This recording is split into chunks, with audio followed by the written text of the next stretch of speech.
Here's a live look at NATO headquarters in Brussels. In just over an hour, the flag of Finland will be raised at the building for the very first time.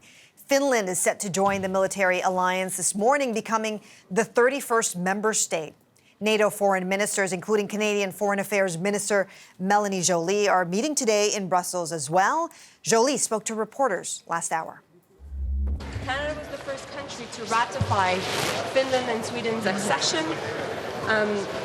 We call on Turkey and Hungary to ratify without delay. And we believe with Finland and soon to be Sweden's accession, we will have a very strong alliance and we will be able to deal with the biggest challenges that NATO has faced. And for more on Finland's accession to NATO, let's go to Abby Kukarasen. She's tracking the story for us in London. Good morning, Abby. What can we expect in Brussels today?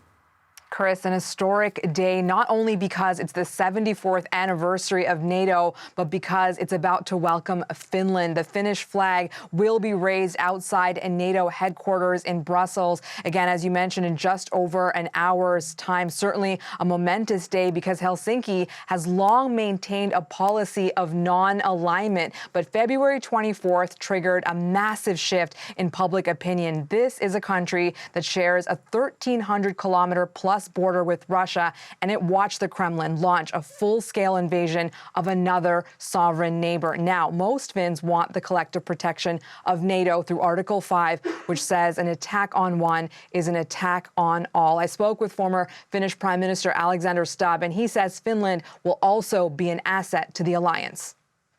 We have always had a military which is basically prepared for a Russian attack. That is the reason why we have a mandatory military service. We have 900,000 men and women in reserves, including myself.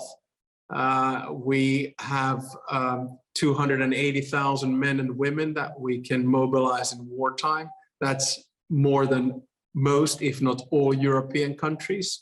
We have 62 F-18s and just bought another 64 F-35s, and we have one of the most sophisticated air-to-land, land-to-air missile defense systems. So, you know, don't worry about us.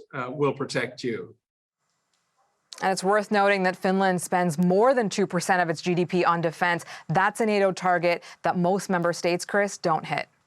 And Abby, we heard Minister Joly mention Sweden's NATO bid. Their application has still not been approved. Where does the situation stand?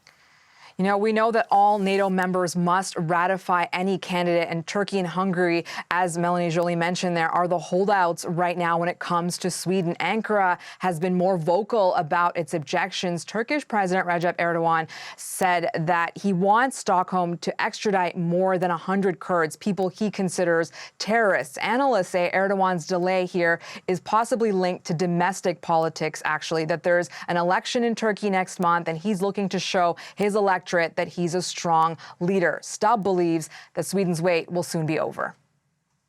I think Sweden has become a little bit of a, how would I say, button in a chess game. And I'm confident that Sweden will be a full member of NATO by the summit meeting in Vilnius in the beginning of July.